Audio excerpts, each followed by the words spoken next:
tahun-tahun hidup kita yang prihatin, tahun-tahun hidup kita yang penuh kesusahan, tahun-tahun hidup kita yang rasanya selalu dalam masa yang krisis, itu bisa diubahkan oleh Tuhan. Amin. Menjadi tahun hidup yang penuh kebahagiaan. Amin. Amin. Nah, itu sebabnya maka pada malam hari ini saya akan mau sharingkan firman Tuhan dengan judul tahun hidup yang diberkati. Coba layarnya, ya, tahun hidup yang diberkati. Kita sudah bacakan ayatnya kan. Saudara, ada sebuah majalah yang bernama majalah Forbes. Coba bilang Forbes. Forbes. Majalah ini diterbitkan di New Jersey. Ya, dulu saya sudah pernah ke Amerika, jadi saya sedikit tahu daerah-daerahnya. Dan majalah ini setiap kali terbit 17.000 eksemplar. Dan di Indonesia majalah ini juga ada, Forbes. Dan Forbes ini yang dia catat adalah investasi, saham, bisnis, finansial, dan orang-orang yang berhasil secara keuangan. Dan majalah ini lumayan keren, ya, sudah terkenal.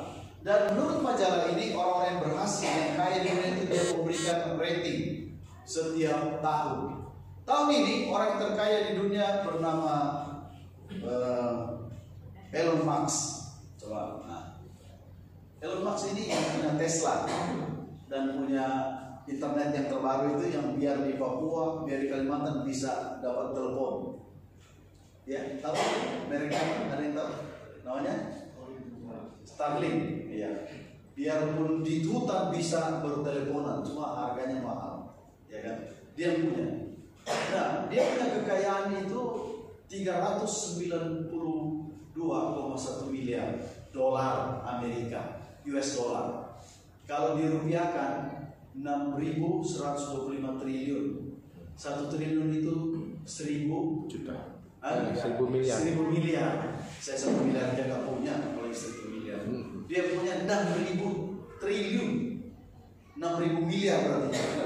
Kira-kira ada di antara saudara yang ada simpan duit yang dia 6.000 miliar? Ya, ada. Kalau ada pasti Pak Thomas sudah jadi 10 lantai di tempat saya. Ya. Ini orang terkaya pertama di dunia menurut Forbes ya. Saudara kenal dia? Pernah datang di Indonesia ya? Yang kedua, saudara, yang kedua ada seorang kekayaan yang kedua adalah ini dia, pasti kenal. Namanya? Ayo, Mark Zuckerberg. Yang punya Facebook. Loh, saudara, ada pakai Facebook kan di sini? Ini punya dia nih. Ya, dia yang pertama kali merancang. Mark Zuckerberg. Ya, istrinya orang Asia bukan? Orang dari China ya, atau Korea, punya dari Asia. Dia punya kekayaan, masih muda loh orang ini. Ya, 182 miliar US dollar. Kalau dirupiahkan 2.000 miliar, 2.829,9 triliun. Wow, masih muda. Ya. Nah, ini orang kaya yang kedua. Ada orang kaya yang ketiga, namanya Jeff Bezos. Ini pialang saham. Ya, pialang saham. Dia punya, ini nomor 3 ya, yang punya kekayaan 98,3 miliar. Dia punya uang 1.307,4 triliun. Wow, saya nggak usah 1.000 lah, 1 triliun lah. Kalau boleh dia mau bagi-bagi, saya telepon ya, bagi 1 triliun nanti saya kirim Pak Thomas 10% atau lebih dari 10%. Haleluya, amin. Kalau jadi kenyataan ini Mas Pak tiba-tiba ada di saya. Nah, saudara-saudara, ini kan di dunia. Gimana kalau di Indonesia? Di Indonesia ternyata ada seorang Chinese keturunan yang berusaha di bidang batu bara. Namanya agak asing, Luke. Dia coba lihat. Layar itu namanya Luke Low Tukko. Ini pialang batu bara. Rajanya batu bara di Indonesia. Ya. Batu bara ini bukan marga ya, tapi bahan bakar. Ya, batu bara. Dia punya kekayaan 27,4 miliar US dollar atau sekitar 4.446,4 triliun. Nah, tapi ada orang yang berikut nomor 2 yang purna, rokok sampurna, jarum yang iklan di TV kalau Pak, naik helikopter, ya kan? Nah ini mereka itu saudara, namanya Robert William Vernon dan Michael Howard. Dulu 2 tahun lalu mereka nomor 1. Sekarang digantikan oleh yang tadi. Mereka punya uang 26,1 miliar dan kalau dirupiahkan 402 triliun. Mereka orang Kudus. Saya sudah pernah pelayanan di Kudus di gereja, salah satu gereja namanya Gereja Kristen Mulia Indonesia di Kudus. Nah, mereka orang Kudus. Mereka yang punya itu rokok Sampurna, jarum burung kalau nggak salah ya. Kemudian ini di Samsu. Di Samsu, pokoknya punya rokok mereka. Nah, saudara-saudara yang dikasih oleh Tuhan Yesus, pertanyaannya, kalau mereka diberkati Tuhan, mengapa kita nggak diberkati Tuhan? Kan Tuhan bilang, aku Bapamu, kamu adalah anak-anakku. Dan Tuhan bilang, akulah yang punya hutan, binatang di hutan, aku punya ikan-ikan di laut, aku punya semuanya. Pertanyaannya, kenapa kok Bapak kita yang punya, tapi kok bukan anaknya yang menikmati? Karena mungkin kita sedang diajar Tuhan untuk hidup di dalam ketaatan, hidup di dalam kesetiaan, hidup di dalam iman, seperti Abraham. Abraham waktu dipanggil belum punya apa-apa, saudara. Tapi waktu dipanggil Tuhan, bahkan kekayaannya tidak bisa ditampung oleh negeri di mana dia hidup, sehingga dia harus berbagi tempat dengan Lot, ponakannya. Jadi, saudara, firman Tuhan bilang di tangan kanannya adalah apa tadi? Umur panjang dan kekayaan. Di tangan kiri apa tadi? Kehormatan. Kekayaan kehormatan. Ya.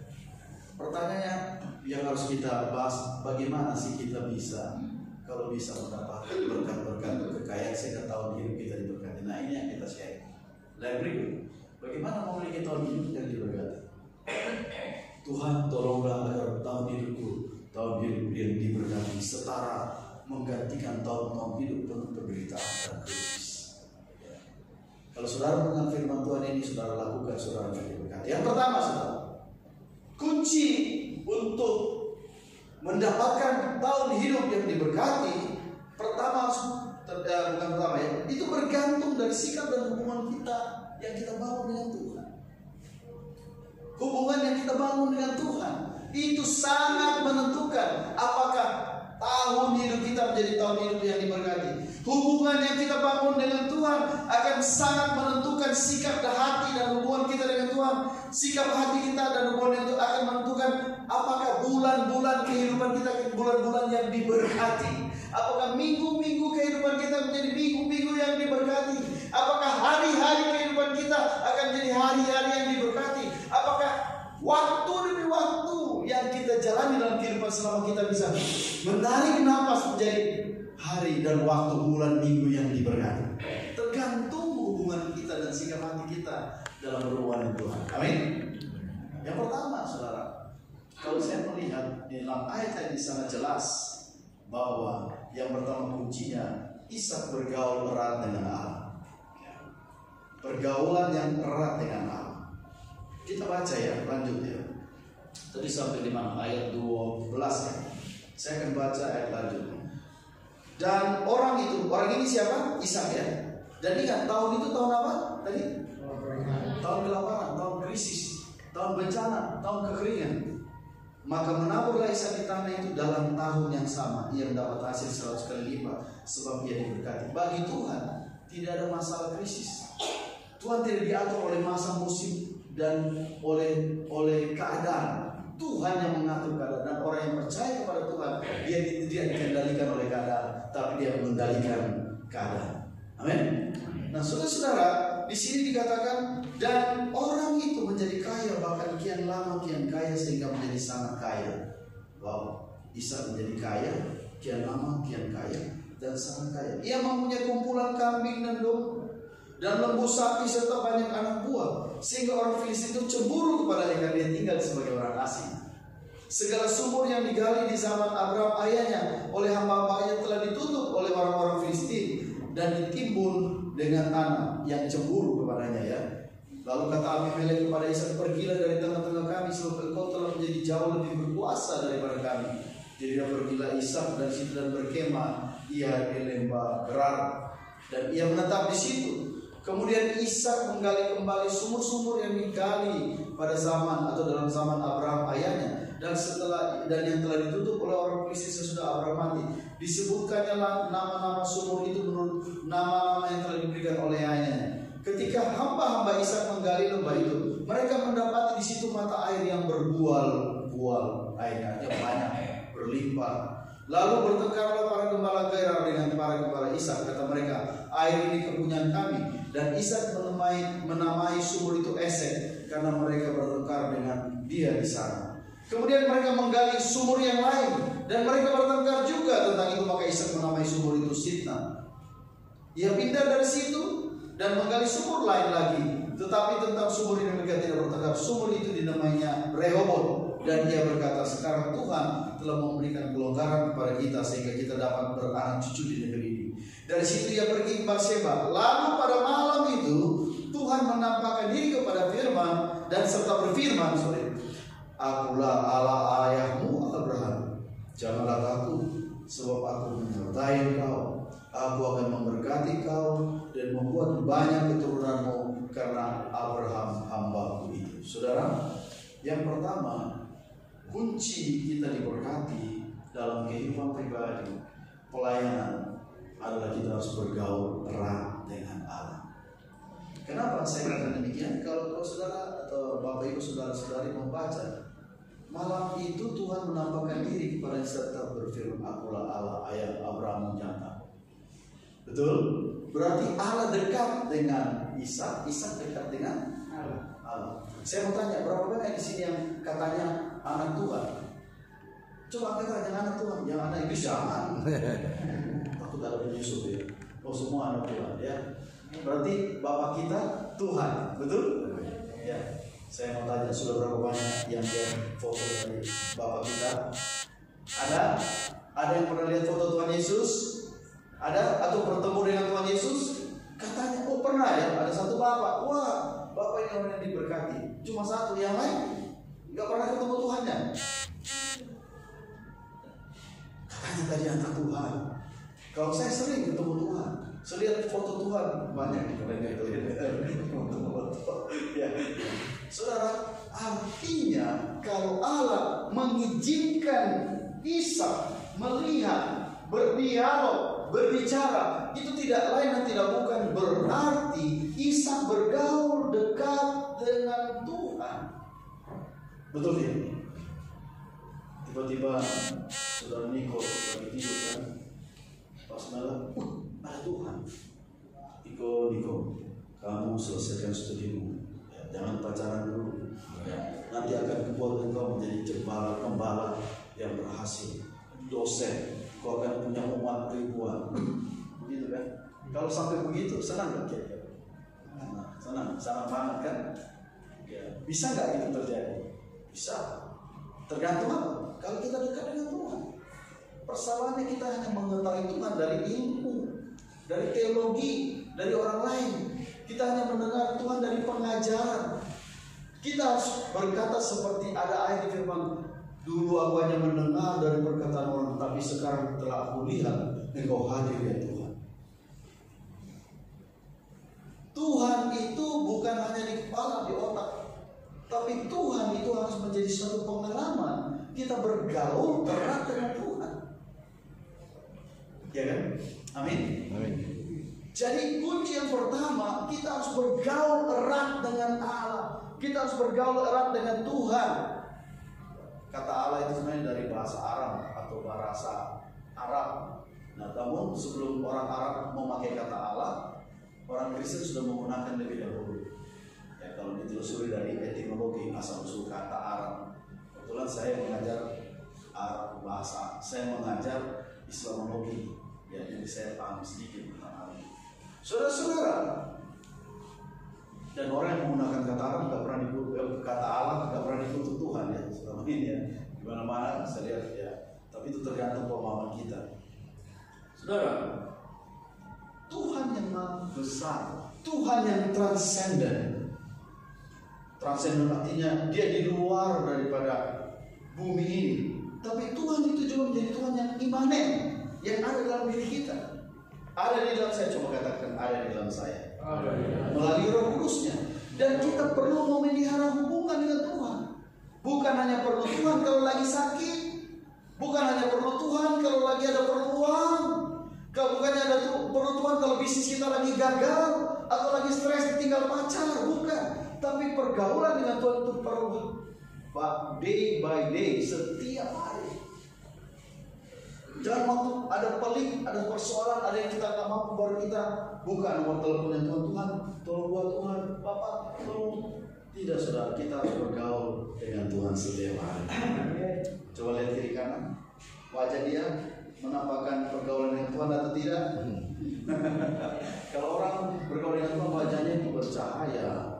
Amin. Coba lihat sekali lagi, apa wajahnya bercahaya? Ada senyum? Wah, kelihatan di sini semua bergaul dengan Tuhan. Sebab kalau orang gak bergaul dengan Tuhan, apa kabar dong? Susah, sulit. Di mana-mana sulit. Naik motor sulit, jalan kaki sulit, mobil pun naik sulit. Kereta, kalau kereta itu jalannya susah. Hidupnya sulit. Ya, coba lihat wajahnya, apakah masih wajah sulit atau sudah wajahnya berganti? Sekali lagi lihat baik-baik. Ternyata wajahnya sulit atau wajahnya diberkati? Sudah ada senyum ya. Saudara-saudara, kunci yang pertama kalau mau hidup kita diberkati, bergaul dengan Tuhan. Kalau Niko bergaul dekat dengan Jokowi, Om Jokowi, ini walaupun nggak menjadi presiden, perlu apa Niko? Ya, cuma itu gampang. Betul? Itu baru presiden, ya kan? Yang kedua, saudara, kedua yang harus kita bangun adalah selain bergaul dengan Tuhan, kita harus mempertahankan hidup kita di atas janji Tuhan. Kenapa saya kasih gambar cincin? Karena cincin ini adalah lingkaran yang tidak berawal dan tidak berakhir, terlalu tersambung. Engkau pria memberi cincin kepada wanita, wanita memberi cincin kepada pria. Ini adalah emas yang murni dan lingkaran yang tidak putus. Seperti itulah cintamu kepadanya. Iya kan? Jangan putus. Seperti signal. Kalau nggak ada menara saya putus. Jangan, saudara. Kita harus hidup di atas janji Tuhan. Saya suka perjalanan misi. Di daerah tertentu nggak ada signal, betul ya? Karena jauh dari menara PTC, receiver dan penerima dan pemancar. Jadi saya bilang sama teman-teman, saya lagi steering di Kalimantan, teman-teman ada ini nggak? Ada signal? Nggak ada, Pak. Ya tunggu ya, kita nanti kalau mau kirim sesuatu ketik dulu, diketik di WA atau saya lihat, wah itu sana ada itu menaranya. Waktu kami di Lombok di Sumbawa, tunggu, pas dekat, nah kirim, pas ada signalnya. Nah setelah kita menjauh berapa ratus meter, hilang lagi signalnya. Hilang, betul, hilang signalnya. Apalagi waktu saya keliling di Rote, di Sabun, itu kalau dekat dengan menara, itu signalnya kencang, betul. Tapi kalau jauh, susah. Demikian pula kita. Kita harus menaruh Tuhan dalam hati kita, dan kita harus percaya janjinya. Kalau saudara hidup di atas janjinya, Abraham diberkati, Ishak diberkati, Yakub diberkati, Yusuf diberkati, Israel diberkati, saudara diberkati Tuhan. Amin. Yang penting jangan putus signal. Putus pacar boleh. Ya namanya juga pacar belum tentu jodoh ya. Kalau kata orang Jawa, kecuali janur kuning sudah terpasang di gerbang, ada ketupat janur-janur, ya gitu ya. Saudara, kita harus hidup di atas janji Tuhan. Katakan amin. Amin. Yang ketiga, kita akan baca ayatnya di sini ya, di dalam ayat 25. Coba saya minta semua baca sama-sama. 1, 2, 3. Sesudah itu Ishak mendirikan mezbah di situ dan memanggil nama Tuhan. Ia memasang kemahnya di situ, lalu hamba-hambanya menggali sumur di situ. Saudara, di sini Ishak mendirikan mezbah dan memanggil nama Tuhan itu yang utama dan paling utama. Dan yang pertama, next. Yang ketiga, kita harus bangun ibadah yang benar. Bangun ibadah yang benar. Keluarga harus bangun ibadah yang benar. Pak Pendeta, ada ibadah yang gak benar? Ada ibadah yang gak benar. Ibadah hanya karena jadwal, pelayanannya hanya karena tugas, tidak dari hati. Ya, wah ini kalau nggak datang, nggak setor muka, waduh, Pastor Thomas ini akan cari dan WA, lu kemana nggak gereja kemarin? Biasanya kan pendeta begitu atau gembala gitu kan. Itu gembala yang baik pasti nanya, kenapa kamu nggak datang? Betul ya? Kenapa kamu nggak hadir? Gitu. Dosen juga demikian, kenapa nggak hadir? Ya, itu ditanya. Di sini kita melihat secara eksplisit tertulis dan implisit, ya, tersirat. Di situ dikatakan ayat 25, sesudah Ishak pergi pindah, ketika Tuhan berbicara kepada Ishak dan berkata, jangan takut, aku menyertai engkau, aku sudah berjanji kepada bapakmu dan memberkati bapakmu, hambaku, engkau pun akan mengalami itu. Ketika Ishak mendengar hal itu, dia pindah, kemudian dia mendirikan mezbah dan memanggil nama Tuhan. Sesudah itu dia bikin apa? Memasang, baca nggak saudara? Mezbah. Habis mezbah pasang kemah, lalu hamba-hambanya. Nah, saudara, ini yang saya mau kasih tahu dan ingat seumur hidup ya, saudara pasti akan diberkati. Biasanya kelompok kafilah, kelompok orang-orang yang berjalan di padang pasir, waktu mereka mau membangun tempat persinggahan atau rumah atau kemah, yang dicari pertama apa? Air. Kalau nggak ada air nggak mau kan mereka. Jadi gali sumur dulu. Habis gali sumur ada air, baru bikin apa? Kemah, rumah, tenda. Baru kemudian setelah itu beres baru dirikan mezbah. Tapi kalau kita lihat di sini, yang didahulukan adalah mezbah. Betul? Mezbah didirikan dulu, dia mempersembahkan korban kepada Tuhan pencipta langit dan bumi, sumber berkat, sumber segalanya. Setelah mezbah didirikan, baru dia bikin kemah. Setelah kemah didirikan, baru dia gali sumur. Terbalik. Biasanya orang kalau pergi merantau, saya suka berkemah waktu yang lalu, atau pergi dengan teman-teman ya, atau pergi dengan tim. Saya selalu cari tempat yang ada airnya dulu. Setelah ada air, baru kita pasang kemah. Ada sungai, ada apa? Baru setelah kemah, baru kita bikin mezbah. Begitu kan? Atau kita bikin tempat untuk menyembah kalau ada rumah atau ada fellowship. Tapi Ishak yang mendahulukan pasang mezbah dulu, baru bikin kemahnya, baru cari air. Artinya begini saudara, utamakan ibadah sebagai priority kita. Amin. Jangan menyepelekan ibadah. Ada orang saya bilang, hari Minggu ibadah ya Pak, Ibu, ibadah ya hari Minggu. Dia tidak ibadah, bandel. Dia pergi cari uang, dia pergi bawa mobil. Tiba-tiba saya dengar sudah stroke. Saya bilang sama istri, habis di mana? Saya tanya, hari ini ibadah? Nanti aja, nanti aja dong istri. Nanti lihat ya, saya ngomong sama istri. Nanti lihat. Tiba-tiba saya kena stroke, tolong bantu saya Pak. Ini saya alami saudara. Nanti kalau sudah kena stroke, ya Tuhan, ya Allah kami, ya Allah, tolonglah kami. Gitu kan? Masya Allah, Tuhan bilang Masya Allah, astagfirullahaladzim gitu. Saudara-saudara, artinya begini saudara, jangan sampai kita melupakan ibadah. Dirikanlah ibadah yang benar. Ibadah yang benar itu Tuhan sudah perintahkan. 6 hari aku berikan, hari yang ke-7 engkau berikan sebagai hari Sabat untuk beribadah kepada Tuhan. Jangan saudara melalaikan ini. Bangun ibadah yang benar dengan motivasi yang benar, maka saudara akan diberkati oleh Tuhan. Haleluya. Saudara akan melihat tahun-tahun hidupmu, tahun yang diberkati. Tahun hidupmu, bulan-bulan, minggu-minggu, harimu akan diberkati oleh Tuhan. Amin. Waktu masa COVID, saya dijadwal pelayanan sampai ke Batam nih, di Bunorce, keliling-keliling waktu itu. Namun dibatalin semua. Saya ngajar juga dibatalin, Ibu Norce ngajar juga dibatalin. Dan keuangan kami ya masa COVID ya. Tapi Tuhan itu mengerti, sementara waktu itu saya mau biaya anak saya kuliah ya, yang tinggal 1 atau tinggal akhir. Dan anak saya juga waktu itu sempat celaka, jadi patah ininya, tabrakan di Jogja, dia sekolah musik, dan kami perlu uang. Aduh, gimana caranya ini? Dan biasanya gereja-gereja tidak beribadah secara onsite. Jadi mereka tidak memberi persembahan. Kadang-kadang mereka kirim perpuluhan, tapi mungkin karena tidak onsite, ada beberapa gereja yang turun keuangan, betul? Dan beberapa gereja ditutup, berapa staf pelayan gereja dirumahkan. Saya tahu Tuhan ngobrol dengan saya, Pak, saya sudah tidak lagi jadi staf, saya manajer building.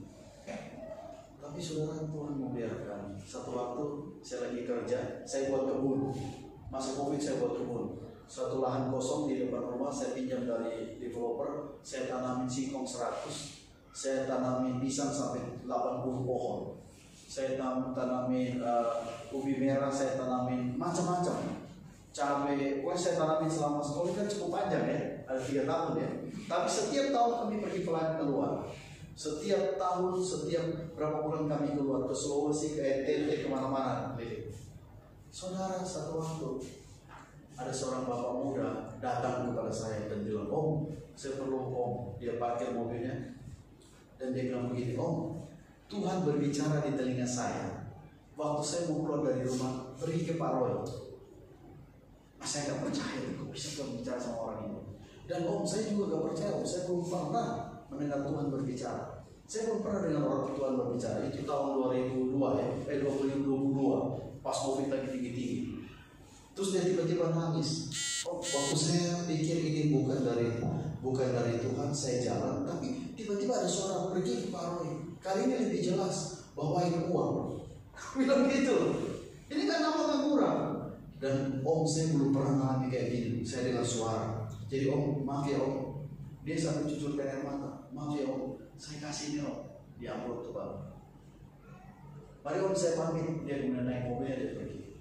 Dia bilang ke saya, dia belum pernah mengalami kayak gini. Dan dia gak pernah dengar suara Tuhan selama ini.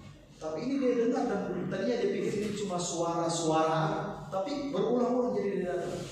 Dan kemudian saya teruskan pekerjaan saya. Itu jam 2 atau jam 1 malam istri saya pulang. Saya bilang, Ma, itu tadi ada orang yang datang siang hari jam 1, jam 2. Dia titik amplop ada di kamar. Dan ini sudah jam 9 malam.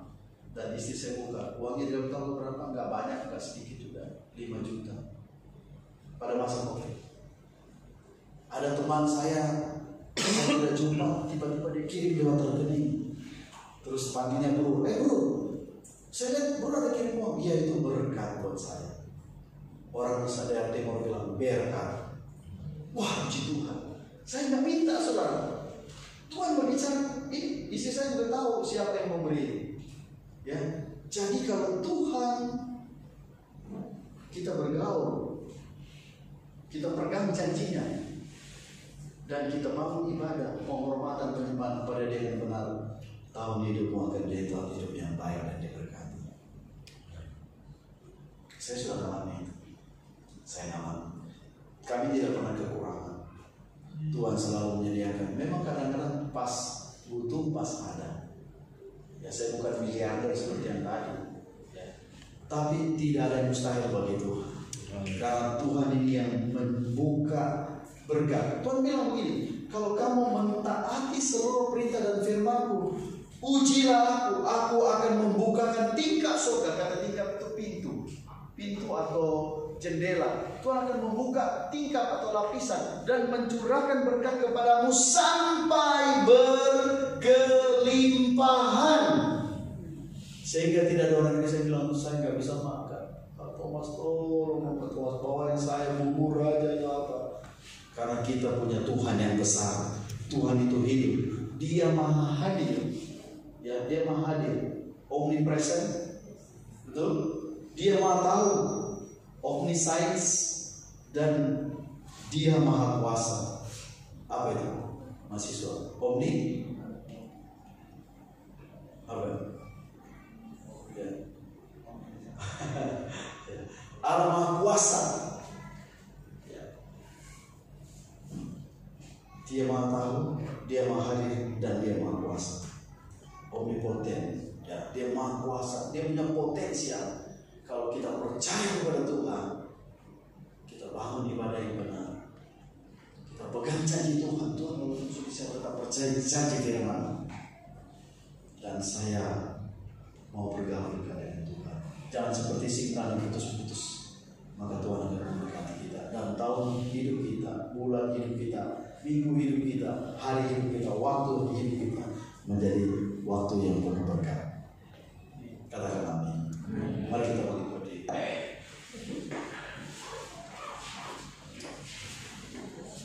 Tadi firman Tuhan sudah dikatakan, hai anakku, janganlah engkau menolak didikan Tuhan. Janganlah engkau bosan peringatannya. Karena Tuhan memberi ajaran kepada yang dikasihnya seperti seorang ayah kepada anak yang disayangi. Berbahagialah orang yang mendengar firman Tuhan dan mendapat hikmat yang memperoleh kepandaian. Karena keuntungannya melebihi keuntungan perak, kasihnya melebihi emas. Ia lebih berharga dari permata, dan apapun yang kau inginkan tidak dapat menyamainya. Umur panjang di tangan kanan, di tangan kiri kekayaan dan kehormatan. Bagi saudara yang mendapatkan, angkat tangan kanan dan berkata, saya percaya Tuhan. Amin. Kita akan berdoa, memberi respon kepada firman Tuhan. Boleh angkat satu lagu, kemudian nanti saya akan mendoakan kita semua, mendoakan firman Tuhan, supaya firman Tuhan ini kita dengar dan kita terapkan dan kita alami sesuai iman. Kalau sudah percaya itu terjadi. Tadi saya baru mendoakan seorang ibu. Ibu ini datang kepada saya dan keluarganya bilang, oh Pak Pendeta ini tuli. Terus sama saudaranya ditanya, mau nggak didoain? Mau, karena dia tuli. Ya. Kemudian saya bilang kalau dia mau didoain boleh, tapi tidak usah dirame-rame begini di ruangan. Dan saudara singkat katanya, waktu saya masuk ke ruangan untuk berdoa, ada yang datang darah, ada yang sakit syaraf, di sini kejepit, ada yang punya masalah tekanan batin, ada yang punya masalah di sini sakit, dan ibu ini datang terakhir. Saya bilang, ibu, maaf ibu, kalau ibu percaya Tuhan, saya akan pegang telinga ibu. Dan ibu itu bilang, boleh. Saya bilang, pertama, belum terjadi apa-apa. Kedua kali saya doakan, saya tanya sama dia, bisa kok gimana? Oh iya ya, katanya. Tapi yang ini sudah, yang ini belum. Terus saya doakan dan kemudian saya tes dia. Bagaimana ibu? Ibu rasa Tuhan sudah menolong? Puji Tuhan. Kalau gitu, ibu tolong bilang puji Tuhan. Dia bilang puji Tuhan. Kalau gitu ibu bilang terima kasih Tuhan. Terima kasih Tuhan. Coba ibu bilang amin. Amin. Saya kecil suara saya. Dan dia mendengar semua. Luar biasa ya. Jadi Tuhan itu berkuasa. Dan saya pernah mendoakan orang yang bisu dan tuli, dia bisa berbicara. Waktu itu sama ibu Norco. Bagi Tuhan tidak ada yang mustahil. Sekarang saya mau bertanya, berapa banyak di antara yang hadir di tempat ini generasi muda, orang tua yang mau agar tahun hidup menjadi tahun hidup yang diberkati. Allah dapat mengubah hidup. Mungkin selama ini saudara merasa kok hidup saya kok begini-begini aja, stuck. Karir saya tidak meningkat, pendapatan saya selalu kekurangan. Saudara selalu mengeluh dan mengeluh, sehingga saudara tidak pernah mengucap syukur, atau yang ada mengucap syukur terus. Susah hidup ini, susah. Saudara, Tuhan dapat menolong engkau. Kalau engkau imani, tutup matamu. Ya, saya akan berdoa.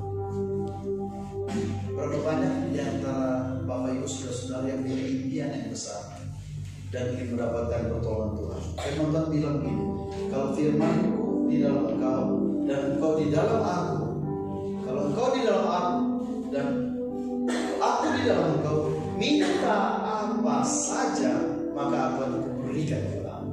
Dalam Yohanes pasal 14.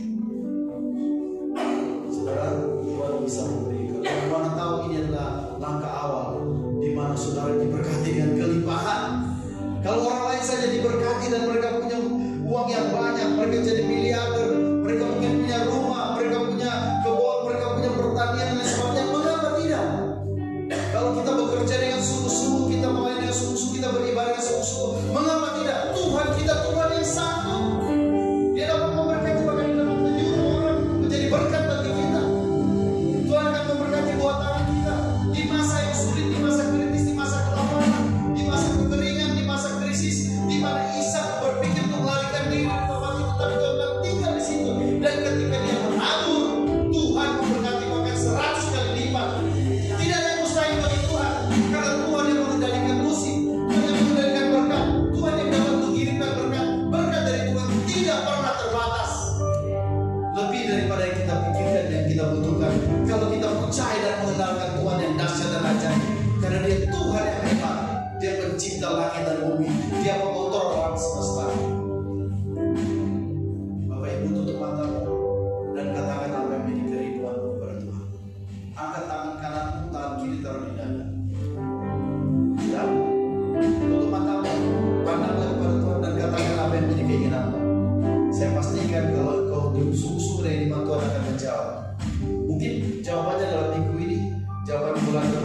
tahun depan yang jelas engkau akan mengalami perubahan. Engkau akan naik ke level yang lebih tinggi dari sekarang ini.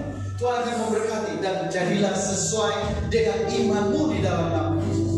Saya beri waktu 1-2 detik, katakan apa yang menjadi keinginan. Sebab keinginan kita harus diungkapkan, harus ada. Sudah, katakan, Tuhan, saya ingin berkati pekerjaan saya ingin berkati pendidikan saya, kuliah anak-anak saya ingin berkati, pelayanan saya akan diberkati, gereja saya akan diberkati. Apapun yang saya butuhkan Tuhan akan berkati. Saya punya impian yang besar, keluargaku yang di kampung atau keluargaku yang sini saya ingin diberkati Tuhan. Jika itu saudara, angkat tangan. Di dalam nama Tuhan Yesus Kristus, firman Tuhan telah berkata, apa yang engkau ikat di bumi terikat di surga, apa yang engkau lepas di bumi terlepas di surga. Karena itu Tuhan, segala kutuk-kutuk kemiskinan, kelemahan, kegagalan, sakit penyakit yang menyedot keuangan, segala rasa kekurangan, rasa kesusahan, rasa di mana kami tidak bisa seperti orang lain, kami patahkan di dalam nama Tuhan Yesus Kristus. Dan kami lepaskan damai sejahtera dari Tuhan, berkat dari Tuhan, sehingga kelimpahan, kesuksesan, berkat-berkat jasmani, berkat-berkat rohani, berkat-berkat jiwani, berkat-berkat dalam pekerjaan, berkat-berkat kepintaran, hikmat dari Tuhan, kekayaan dari Tuhan yang Tuhan sudah janji kepada Abraham, Ishak dan Yakub menjadi milik kami. Kami lepaskan dan kami terima di dalam nama Tuhan Yesus Kristus yang mempunyai surga, yang sanggup membuka tingkap-tingkap surga. Katakan amin. Dalam nama Yesus, amin. Saudara imani, saya percaya saudara akan melihat sesuatu dari Tuhan, karena kita hanya bergantung kepada firman Tuhan, dan apa yang firman Tuhan kita percaya terjadilah bagi kita. Di dalam nama Tuhan Yesus kami sudah berdoa dan kami percaya.